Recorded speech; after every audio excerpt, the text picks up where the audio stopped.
TheLanCave is streamed live on Facebook every week, and because we stream live, sometimes we have technical errors.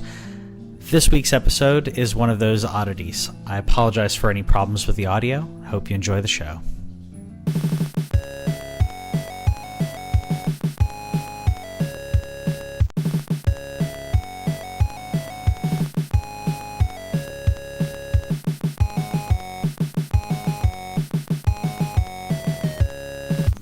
Welcome to TheLanCave, the greatest show on the internet. I'm Patrick, joined by Owen.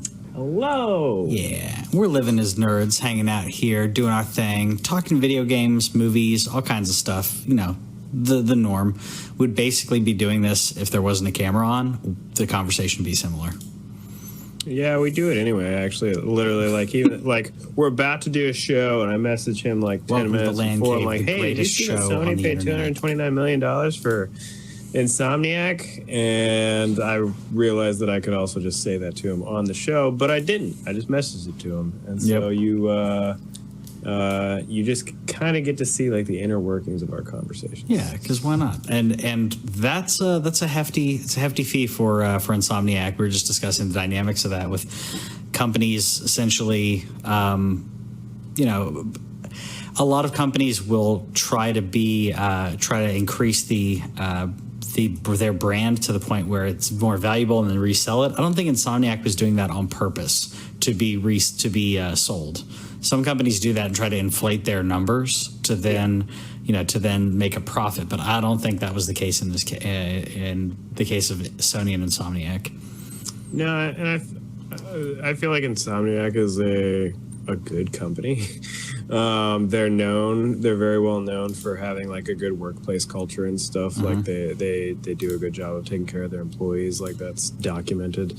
And so no, I agree with you. I don't think that's the case. I still do wonder about that price, only because I was looking at the different franchises that Insomniac's responsible for. There's Ratchet, there's Spyro, there's Resistance, there's now Spider-Man, mm-hmm. and the thing that all of those have in common, other than being developed by Insomniac, is that they're published by one Sony PlayStation. So all of those IP, I believe, belong to Sony already.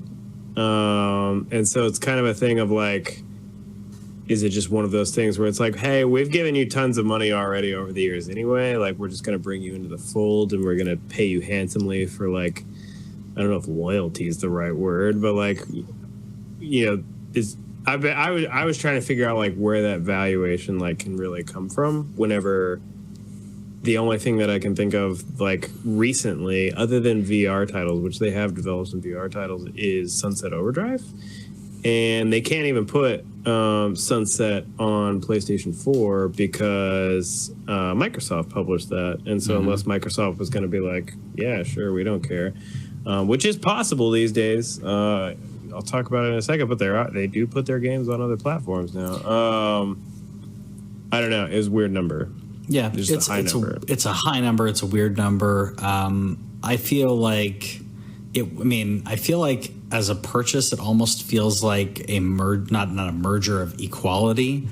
But I feel like it was an absorption of something that was already happening. That relationship was already there. They continue to foster the relationship, and they're all right, just become part of us now. The interesting thing is going to be how they move forward from a management standpoint, and how will they retain some of their freedom in what they make, or is Sony going to have more oversight in their product? I don't know. Yeah, that was the one thing that surprised me about it whenever it happened. Anyway, was that I had maintained that they always liked having their independence. They didn't mind publishing exclusive things. They just kind of like to do their own thing. So I agree. That's the thing that's going to be interesting going forward. I am now predicting that we get a Ratchet launch title for PS5. I think that's going to happen. Ooh. And then I also wonder if we get Spider-Man 2 or whatever they call that. I don't think that'll be a launch title, but I can see that being like a 2021 game. Yeah. And I want like you put I'm pretty sure they did like a Resistance collection on PS3. I want Resistance on PS4, like right now. I want to play all my PS3 games on my PS5. And That if I too. can, and being able to, you know, I there are some things I'll totally rebuy, but there's others that I have for my PS3 that I'm like, I'd like to play this on a PS5 just for the ease of not having to have multiple consoles up. I think it'd be better. The OS is going to, you know, run better on it. Since we're still talking about PlayStation, we'll just roll into, I guess, Sony. We'll backtrack to talk about what we've been playing, but I feel like just talking about Sony is right now. There's a lot of Sony stuff going right now. Lots of Sony stuff, and essentially the manufacturer cost of the PS5 sounds like it's going to they're having trouble keeping essentially the price down, around $450 right now for the materials for a PS4 or sorry PS3 PS5. What's wrong with me? PS5 is going to cost $450. To make, not for them to sell it. We've been talking about keeping around the $500 mark, which means they're really not going to make a lot of a lot of profit on it. They make no profit on it. Right now, the estimate of the PS4 is $381 for a PS4, which sold for $399. Sorry, that was the breakdown of what it cost at launch. So that's a slim margin, but PlayStation may That's be a margin. That's what? That's a margin, though. That's something that doesn't happen very often. Well, when the PS5 comes out, if they're going to sell it at a loss, it could be hard for them. But at the same time, they're going to have a lot of people who will adopt it quicker. And this generation, it's going to be harder for people to adopt in a situation where we're talking about subscriptions, where we're talking about backwards compatibility and everything. Sony's going to really have to wow us with whatever that is for us to be able to, or for the general public to throw down that much money. We're going to buy it. They don't have to wow me at all, dude. I already have. I've had over 500 locked into it. I have it literally a separate savings account just dedicated to next gen hardware. yeah. I don't have it earmarked like that. I gotta look into that still, in a section off different accounts like that. Wealthfront, baby. Wealthfront. I'll look into that. But yeah, I mean, I've got the money ready for it. I'm excited for it. We're gonna buy them, but the question is the average person going to upgrade, or are they just going to hang on to their PS4? Because PS4 games are going to come out for years after this. Yeah. So why upgrade? I need to know. I need to know why. I mean, launch exclusives. Well, yeah, which Sony will have, and Xbox allegedly will not have. Yeah, it's still weird to me. So this article, I should have just posted in the document the original article. I posted a Verge article, but this was like by way of like a Bloomberg report. So he mentioned the $450. So that means we're not even counting I don't think we're even counting like import taxes or anything like that. So yeah, right now $499 is looking pretty realistic unless they're willing to sell it at a loss, like Patrick said. There was some other interesting stuff in this Bloomberg report. It's a really hefty article, so if you care about this side of the business at all, I definitely suggest reading it. But there was one interesting thing in there where it mentioned Sony PlayStation 5 having not every game. The wording was very specific, but people basically in the know, maybe they know people at Sony or something, kind of offhanded conversation, said that there will be a lot of crossover, so there will still be several titles that are coming out for PS4 that will also, or for PS5 that will also be released on PS4. I can see it being some of the third-party stuff, like if Ubisoft had an Assassin's Creed coming out in the winter, or maybe Watch Dogs, which was previously supposed to launch last year. Something like that. There's still going to be big games that are coming out on PlayStation 4 and PlayStation 5, but they did word it very specifically that it said many of the games launched for the PlayStation 5 will also be available to play on the predecessor machine. So many.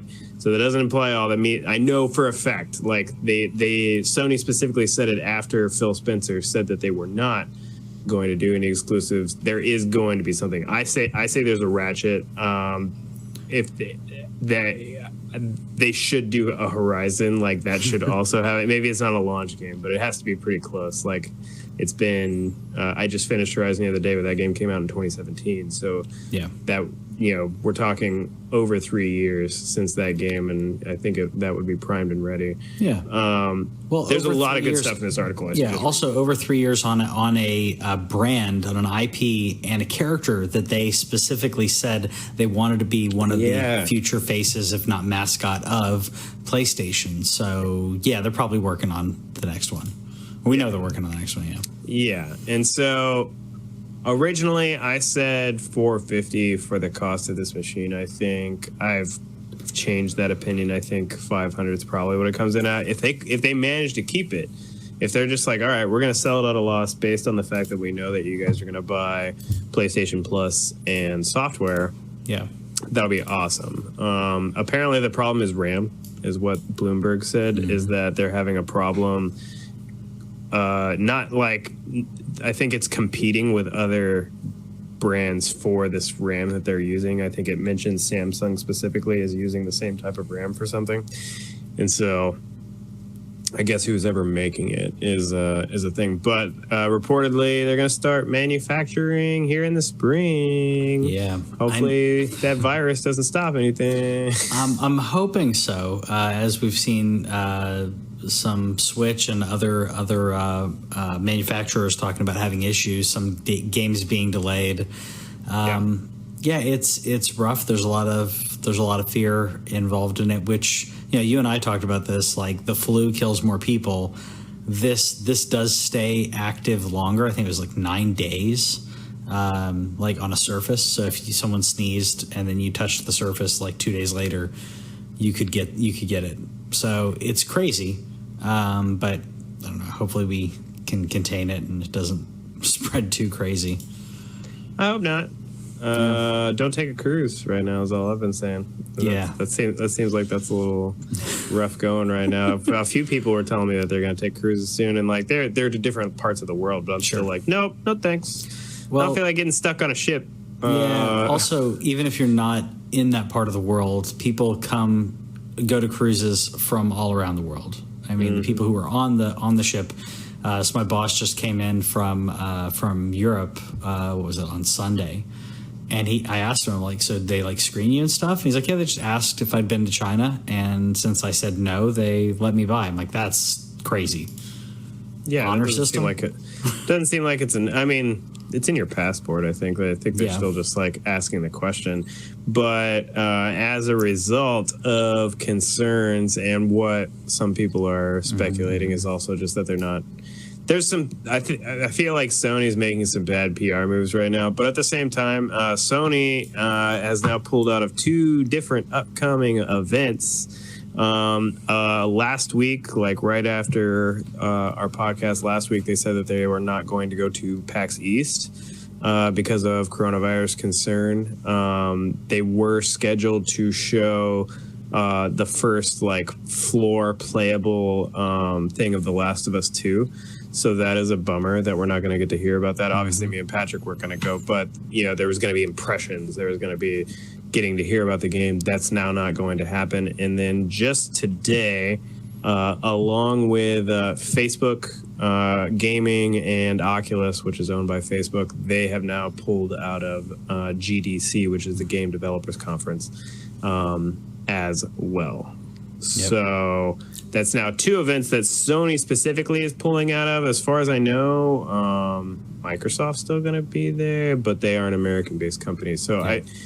I think it has to do with the fact that Sony is an Asia-based company, even though they do have Sony of America, obviously. But like, I think that there's a thing of they would be pulling in execs and lower-level people from different parts of the world to be at these events, and they just don't want to do that. Yeah. But at the same time, since we've been waiting for a while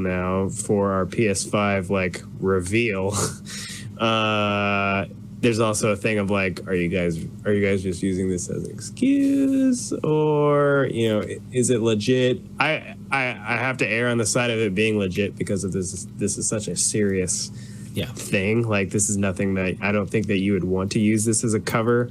But capitalism, I wouldn't put it past them. No, I think it's serious. I think they're doing it not only for safety reasons, but also from a PR standpoint to make sure there aren't any people who look at it and say, oh no, that where have they been recently? Do they have coronavirus? Just because they're in that part of the world.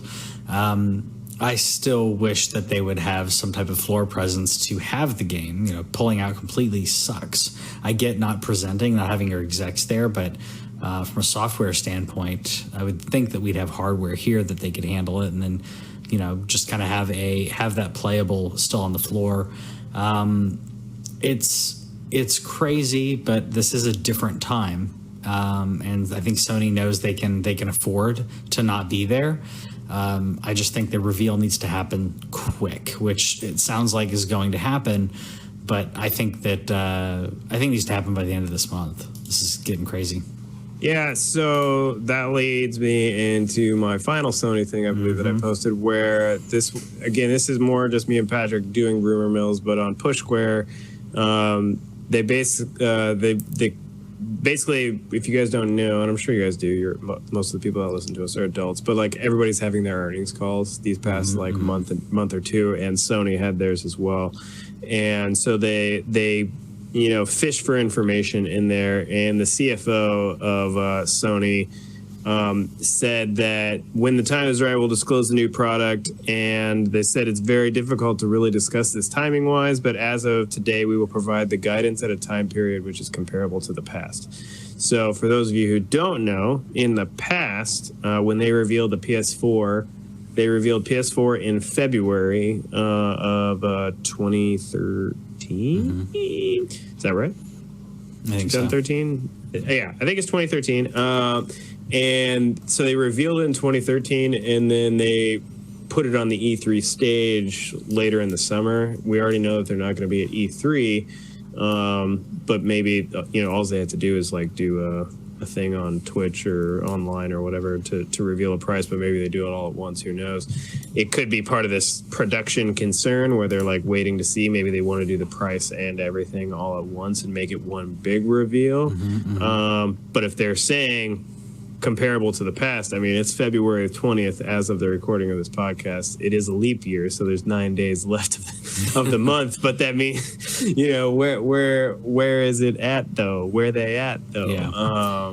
It's coming soon. It's coming really soon. Like I said, they need to wow the general public. You and I are ready for this. Yeah, you and I are ready. I was going to say, I texted you earlier this week. I'm just like, I'm ready. This has got to happen now.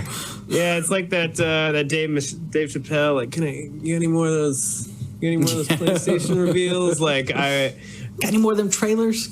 Honestly, as soon as Final Fantasy VII hits, I probably won't care as much for at least a couple weeks. And then Last of Us is going to hit. So I think that's one reason that they haven't been too worried about it. There were some people that I follow on Twitter that follow the industry pretty closely, and they're a little bit like befuzzled, I guess, is for lack of a better word, about how Sony's PR is doing. And while I agree, at the same time, they have 3 huge games, 2 really huge games, and one not as huge, but still by a very good developer with Ghost of Tsushima. But they have Final Fantasy VII, Last of Us, and Ghost of Tsushima releasing in the first half of the year. Yeah. And so it's kind of like, well, these are holding me over. Like, but at the same time, I want that Sony reveal. Well, so, I mean, yeah. And at the same time, those who are not buying the PS5, at launch or buying it soon, shortly after, you're going to be fine when it comes to games, as we talked about, with the amount of games that are going to be on both. I mean, similarly, we had a lot of games that were on Xbox 360 and Xbox One. I think it's going to be a similar situation where we have a year or so where we see the same games coming out on each one. When it comes to Final Fantasy VII, speaking of Final Fantasy VII, by the way, we got some news about the size of the. It's going to be at least 100 gig. And I say at least because you know that's We're not just even what they're talking accounting day for one right patches, now. baby. Yeah, exactly. Day one patch is probably going to be 15 gig. I mean, that's what happens nowadays. It's 2 discs. I'm preloading this sucker. I've now decided. I pre-ordered the Steelbook. Yeah. For $70, I'm gonna pay again. You're gonna pay for it again? I'm gonna pay. I don't know if I can do that. I can't do this. Yeah, I don't I know know. If you bought the Premiere Holy Crap edition.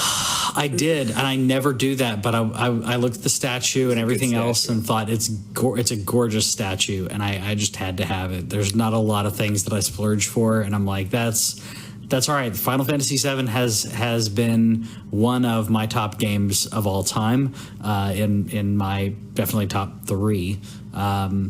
So yeah, I could see I had to splurge for the statue. I had to double check, by the way, because I know we talked about recently, and that's why you got to, by the way, follow us on Facebook and Twitter, because you posted about checking your pre-order, and I checked and never got an email. So I double checked and went on to their website, and it still showed up on there. I went ahead and updated my payment info just in case. I switched it to a different card, because one, I wanted to. Two, I was like, it's going to error out if they're like, oh, you don't have this purchase anymore. I just wanted to kind of test it, and everything's fine. Now it will not let me cancel it.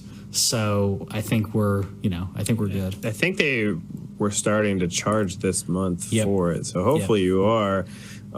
So what I was kind of thinking about the other day, since you mentioned the statue, is that since we're going to get like a part 2 and possibly part 3 and who knows after that, but I'm kind of hoping that one of the other editions comes with a Highwind statue. Yeah. And if there's a Highwind statue, I think I will definitely get that one. Not that it's Cloud for the first statue, right? Not that a Cloud statue, that statue is dope. It's just that I have an Aloy statue and a Spider-Man statue up there, and the shelf's getting a little full. So, but if there's a Highwind statue, I don't think I'm going to be able to quite resist it. But make sure you clear some hard drive space, y'all. Like 100 gigs is nothing to snuff at on your 1 terabyte PS4. Luckily, I'm really anal about hard drive management. Like as soon as I'm done with a game, like I don't delete the saves, but I delete the game. So I'm already pretty good, but I'm not waiting on this install for the disc to come in, because first of all, Square is really bad about getting you on the day of. Oh, I know that. And I'm not going to be able to wait on that either. Like I haven't taken the days off because I was afraid that they were going to push the release date again, but I gotta lock that in soon too. I need at least I can't justify taking a bunch of time off with the baby, but like I think if it's coming out on a Friday, I can at least be like, all right, kid, you're going to school. Dad's gonna play. I'll pick you up from school in like 8 hours. And that'll get you through like. I guess it's going to be. Who knows? Yeah, the first mission. I was about to say Midgar, but that's if you're playing, that's probably what this game is going to be. Is just all it is of just getting Midgar. out of Midgar. Yeah. Do we get confirmation on that? I don't think so, but they're like. I'm assuming that's what it is.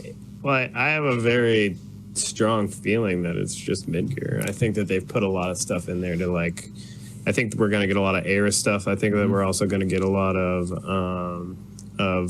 Avalanche stuff, because they made it sound like, while they're not going to be exactly playable characters, I think that they mentioned like Jesse and stuff might be in your party for a brief amount of time, so that maybe there's an extra mission in there. Who knows? There might be more Turk stuff. I say might be. There's definitely more Turk stuff. They even showed a Turk battle. That happens with you and Tifa, which I'm so excited. I just want everything in this game. I've now cut myself off. They're releasing stuff like every few days now on Instagram and Facebook, and I can't. I gotta scroll right by them now. I'm like, I've seen it at the last trailer. Almost made me cry just because of how beautiful this game looks. I gotta stop now. I want there was one today that was like, do you want to see the summons? And I was like, I really do. But scroll. I do, but at the same time, there's something magic about when you find a summon, and you do it for the first time. There's something magic about that, because you're like, I want to find a time to do this. I have to, because looking at the materia, you can't see the summon, until it actually happens. So I'm crazy excited. I basically went dark on this after the opening reveal. When they did that, I basically went dark after that. Because what's interesting about the summons, and we can go on like a thing on this, so we'll probably have to move on eventually, but is that in the original game, you don't get the first summon. When do you get the first? Like, there's one in Junin. I don't remember. There's one in Junin. Is it like?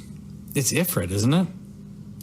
I mean, there's like Ifrit and Shiva, are like as always. Because when do you not get Ifrit and Shiva? Of course. Like to begin with. I'm really trying to remember like what came first, and I feel bad that I don't. But I feel like you don't get the first one inside of Midgar, but I could be wrong about that. So that's what's going to be interesting. It doesn't bother me. It's after Midgar. I don't care. It's after Midgar. I know that, but I thought it was. I think it's Ifrit is the first one. It's definitely after Midgar. So I feel like they're putting it in early. Chocomog. Chocomog's the first one. Oh, really? At the Chocobo Ranch. That's the first one that you get. It's Chocomog, and then Shiva, and then Ifrit. Man, I thought it was Ifrit first. Well, yeah. And I totally forgot about Chocomog. I completely forgot about that, too.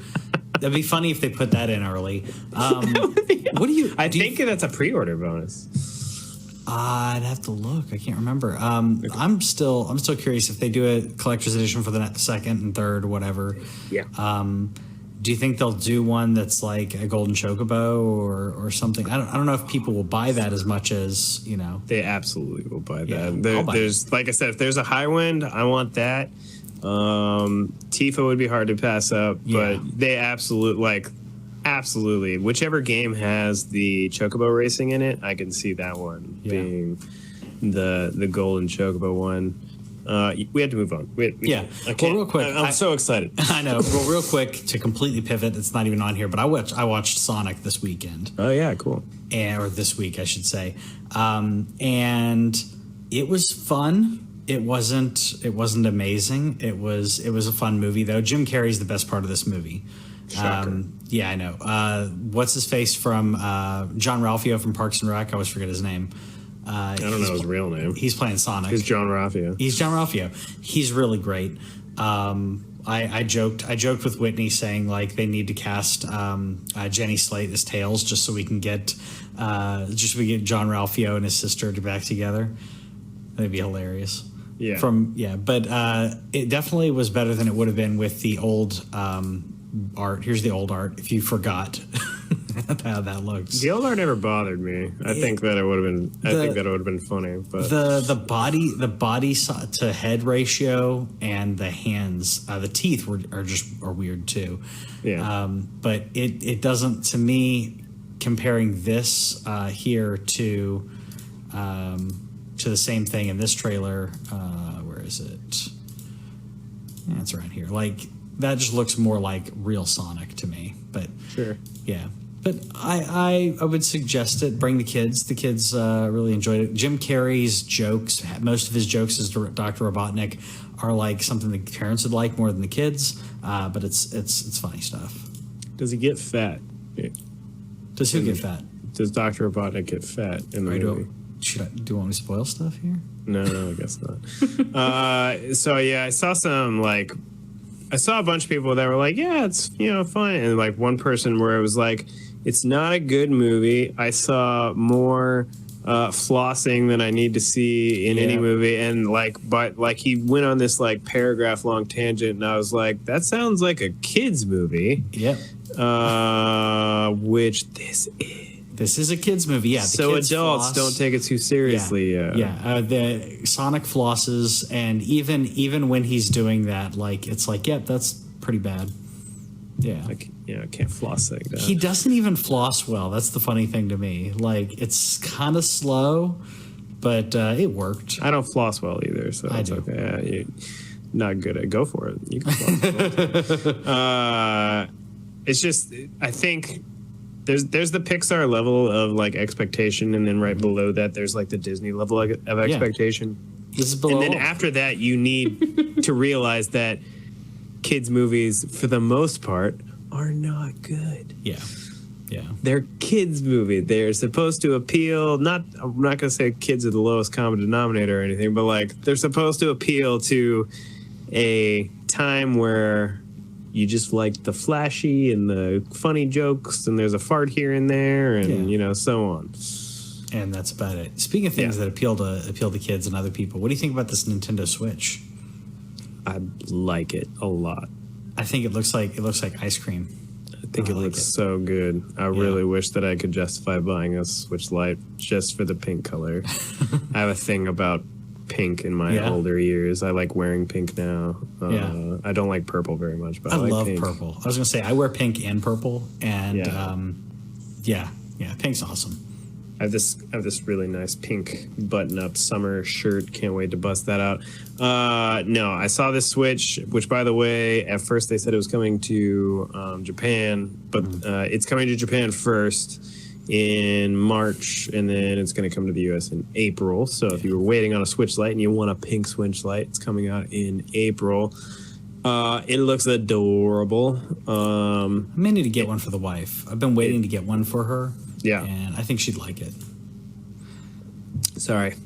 No, I thought the camera was going to stay on you for a second, so That's I all right. finished You can finish my your drink orange there. juice. That's fine. Yeah, orange juice, man. It's nice and tropical. I apologize. No, it's fine. I really liked it. The first time, whenever the first 3 Switch colors came out, I wanted the yellow one because I'm also a fan of the yellow. I think the blue is fine, and then there's the boring plain gray color. But adding this pink in there, not that it matters because it's just another Switch, but like I really liked that color. It's a good choice. I wish that they would do Joy-Cons in that color. I would take some coral Joy-Cons from my regular Switch. Yes, please, and thank you. Yeah, I think we need more variety in those. Like Japan, where you can customize your Joy-Cons. Why? Yeah. Dude, you know how Microsoft has the design your own controller? Yeah, Have you seen that? It's the best thing ever. You can literally, you go through their website and you can customize your Xbox One controller. Why doesn't Sony do that? Why doesn't Nintendo do that? Why is there not a Build-A-Bear for your controllers where I can, just do whatever? Like, charge me an extra $20. I don't care, but there's some great DS4 controller colors on their own, but I would love to make my own with my own stick color choices and everything. That's one thing that I've always thought was awesome that Microsoft did, is that from the get-go, you could go through their thing, design your controller. It does cost more money, but that's the price of getting something that's not at the stores. But I would rather do that than spend the $150 or $200 on the Pro controllers, the Elite controllers. Yeah, I mean, I'd rather do that where I'm like, this is my controller, this is my color. I do have the new, I think, didn't you get the new silvery blue one? I can't remember what it's called. Did you get a new PS4 controller? I got the anniversary controller up. You can't really see it. It's up there. It's the new one. Yeah, it's the clear plastic, like purple plastic that was for the anniversary. That's right. One. I was thinking, that's right. You got new sticks, right? For yours? Well, no, I had to replace they rubbed sticks. off. Yeah, this is my launch DS4. Yeah. And that came with the crappy sticks, so I did have to open this sucker up. Which when I opened it up, I broke the touchpad, but it still functions for what I use it for, which is the remote play. Well, I was going to say, so it broke the touchpad. Does it work for like the completely, or does it just the swipe that's broken? It doesn't work. There's something. I tried to undo it again and make sure all the cables were right, and from what I could tell, the cables were right. Just the touchpad stopped working. That's sad. That's really sad. It is sad, but it's a 7-year-old controller at this point, and the battery hasn't completely died yet, which I think is pretty impressive. Yeah, I'm on my third controller in, I guess, 6 years. Yeah. But the second one still works, but the left analog stick drifts. So it work. You don't really notice it until you play a game when, like playing Red Dead or playing Metal Gear, when you try to aim, and it essentially it tightens up the sensitivity at that point, and then it drifts. It noticeably drifts. So the point where, like, if I'm playing Metal Gear and I've got my sniper rifle, if I pull out the sniper rifle and look through the scope, I start crawling, and I'm like, no. So it's anyways. So I replaced that, and it's the new. I was gonna say it's like a silvery blue color that Whitney really liked. So happy about that. Which we kind of skipped this earlier, but you want to talk about what games we've been playing? I just figured we would finish with that, since there's two story things left, because we're talking about like old controllers and things that we used to play. I don't know if you saw this, but I added this story in today just because I laughed so hard at it. But Tiger Electronics says, hey guys, you like your Tamagotchis, right? So we're going to bring back our old LCD games. And you know what? I'm going to be honest right now. Yeah. I might have to buy them. Like at least 2 or 3. I owned Sonic as a kid. I recall that one. I owned X-Men. Okay. I was thinking I would get the Transformers one just because I've never even seen that one. Yeah. I'd never seen that one either. I've seen all of the others. I'd never seen Transformers. I've noticed that I hate The Little Mermaid, so I don't need that one. You don't like The Little Mermaid? No, I don't like The Little Mermaid at all. I don't like the premise. I don't like I'm going to give away my biggest talent just because I'm going to go chase after this dude. Did she even meet him at that point, or was it that she just saw him and saved him? Yeah, she met him. She saved him. She never talked to him, though. But that's what I'm talking about. She'd admired him from afar and then saved him, and no thanks. I understand that's a heated thing to say, that there's a lot of people that like The Little Mermaid. No, I just look at it like she's 15 and she made some bad choices, and but at the same time, like, it worked out.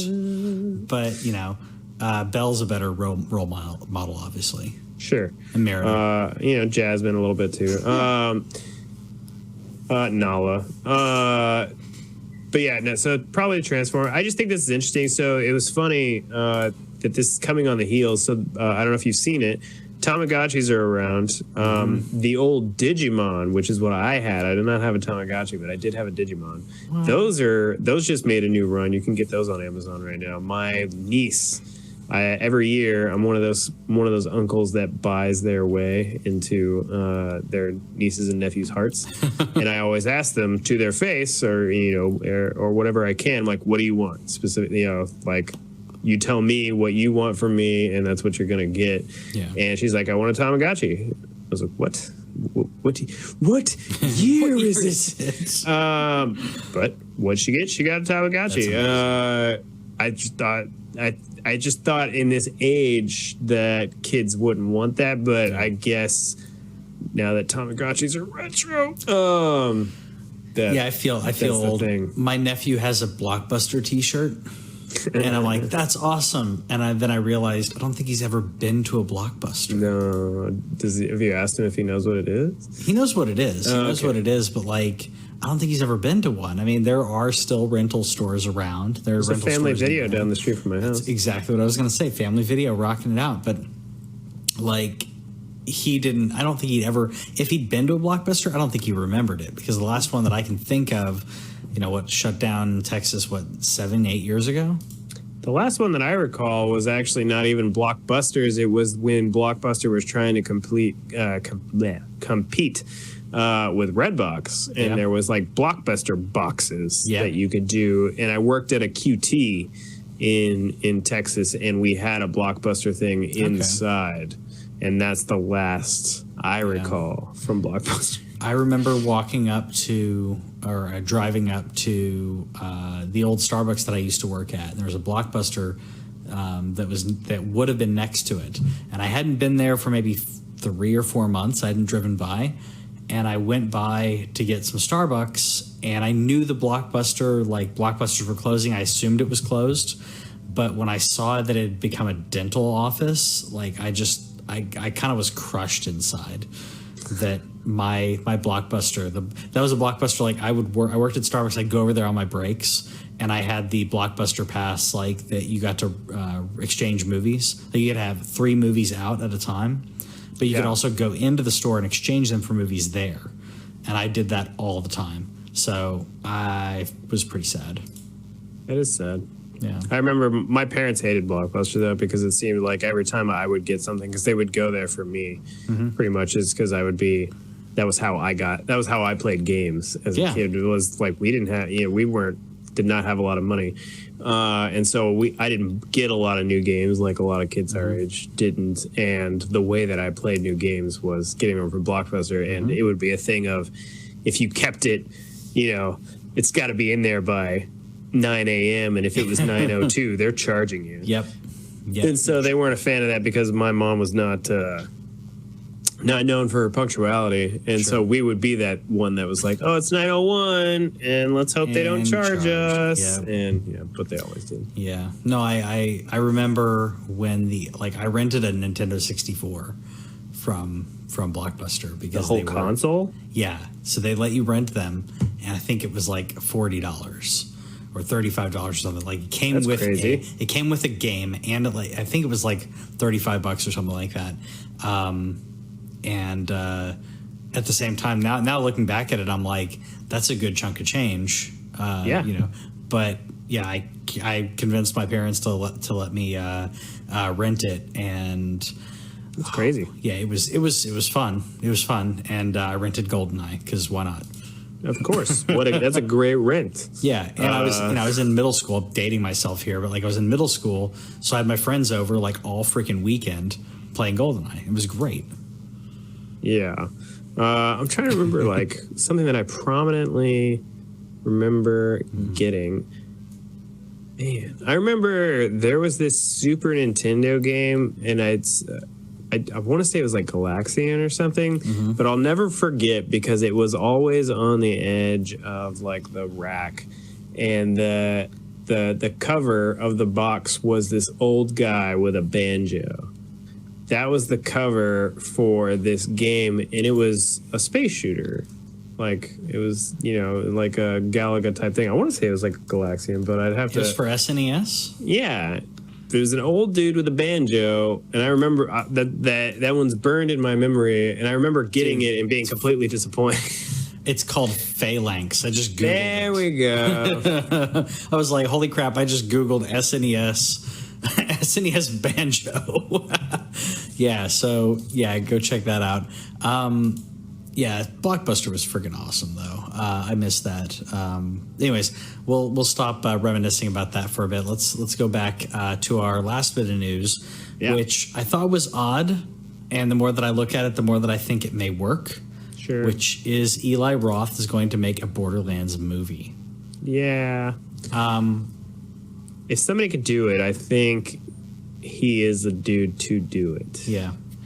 Well, and the guy who is writing it, this is the part that I didn't know how to feel about. I was okay with that, but Craig Mazin is going to write it, which you probably don't know his name. Nope.